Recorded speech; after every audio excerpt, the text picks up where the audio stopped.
അപ്പോൾ ഇന്നത്തെ വീഡിയോ എൻ്റെ ഫേവറേറ്റ് പെർഫ്യൂമിനെ കുറിച്ചാണ്. കഴിഞ്ഞ ഒരു വർഷമായി ഞാൻ ഉപയോഗിക്കുന്നത് ജോർജിയോ അർമാനിയുടെ മൈവേ എന്ന പെർഫ്യൂമാണ്. എൻ്റെ ഒരു കിവി കോവർക്കറിൻ്റെ പെർഫ്യൂമിൻ്റെ സ്മെൽ എനിക്കിഷ്ടമായിട്ട് അത് ഏത് ബ്രാൻഡാണെന്ന് പുള്ളിക്കാരിയോട് ചോദിച്ച് പുള്ളിക്കാരി സജസ്റ്റ് ചെയ്തിട്ട് ഞാൻ വാങ്ങിയൊരു പെർഫ്യൂമാണിത്.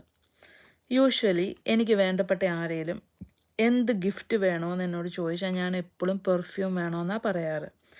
അങ്ങനെ ലാസ്റ്റ് ഇയറിലെ എൻ്റെ ബർത്ത്ഡേക്ക് അയർലൻഡിലുള്ള എൻ്റെ അനിയത്തിയെ കൊണ്ട് ഞാൻ വാങ്ങിപ്പിച്ചതാണ് ഈ പെർഫ്യൂം. ഇത് പല ടൈപ്പുണ്ട്. എൻ്റെ കയ്യിലിരിക്കുന്നത് മൈവേ ഇൻറ്റൻസ് ആണ്. ഇത് കൂടുതൽ ലോങ് ലാസ്റ്റിംഗ് ആണ്, പിന്നെ കുറച്ച് ഇൻറ്റൻസ് ആയിട്ടുള്ള ഒരു സ്മെല്ലുമാണ്.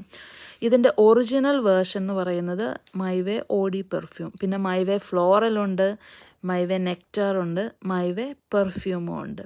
30 ml ഒരു ബോട്ടിലാണ് എൻ്റെ കയ്യിലിരിക്കുന്നത്. ഏകദേശം $130 അതിൻ്റെ വില. ഇന്ത്യൻ മണിയാണെങ്കിൽ 6800 തൊട്ട് 8200 വരെ രൂപ വരും. ഇതൊരു പ്രീമിയം ബ്രാൻഡാണ്, പക്ഷേ ഇതിൻ്റെ സ്മെല്ല് ഈ വിലയ്ക്ക് ശരിക്കും വേർത്താണ്, ലോങ് ലാസ്റ്റിംഗ് ആണ്. ഈ 30 ml ബോട്ടിൽ വാങ്ങിയാൽ നമ്മൾ ഡെയിലി യൂസ് ചെയ്യുവാണെങ്കിലും ഒരു വർഷത്തേന് ഇത് ഉണ്ടാവും. ഹോളിവുഡ് ആക്ട്രസ് ആയിട്ടുള്ള സിഡ്നി സ്വീനിയാണ് ഈ പെർഫ്യൂമിൻ്റെ ഇപ്പോഴത്തെ ബ്രാൻഡ് അംബാസഡർ. ഈ ഫോട്ടോയിൽ കാണുന്ന പുള്ളിക്കാരിയാണ്. ലോക പ്രശസ്ത ഇറ്റാലിയൻ ഡിസൈനർ ജോർജിയോ അർമാനിയുടെ ബ്രാൻഡിൽ 2020 പുറത്തിറങ്ങിയ പെർഫ്യൂമാണിത്. ജോർജിയോ അർമാനി 1934 ജനിച്ച് 1975 സ്വന്തമായിട്ട് ബ്രാൻഡ് ആരംഭിച്ച ഒരു വ്യക്തിയാണ്. Fashion, beauty and fragrance, accessories, lifestyle product and luxury ഹോസ്പിറ്റാലിറ്റിയിലൊക്കെ വ്യക്തിമുദ്ര പതിപ്പിച്ചിട്ടുള്ള ഒരാളാണ്.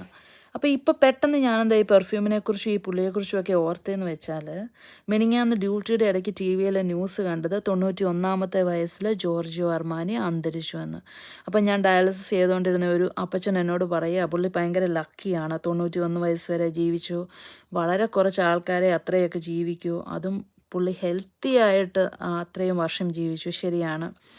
ലാസ്റ്റ് ജനുവരി വരെ പുള്ളിക്കാരന് പബ്ലിക് പരിപാടികളിലൊക്കെ പങ്കെടുക്കുന്നുണ്ടായിരുന്നു. അപ്പം അദ്ദേഹത്തിൻ്റെ സംഭാവനകളെ ഓർത്തുകൊണ്ട് മൈവേ പെർഫ്യൂം എല്ലാവർക്കും സജസ്റ്റ് ചെയ്തുകൊണ്ട് ഇന്നത്തെ വീഡിയോ നിർത്തുന്നു. നിങ്ങൾക്ക് ആർക്കെങ്കിലും ഈ പെർഫ്യൂം ഇഷ്ടമാണെങ്കിൽ കമൻറ്റ് ചെയ്യാൻ മറക്കല്ലേ.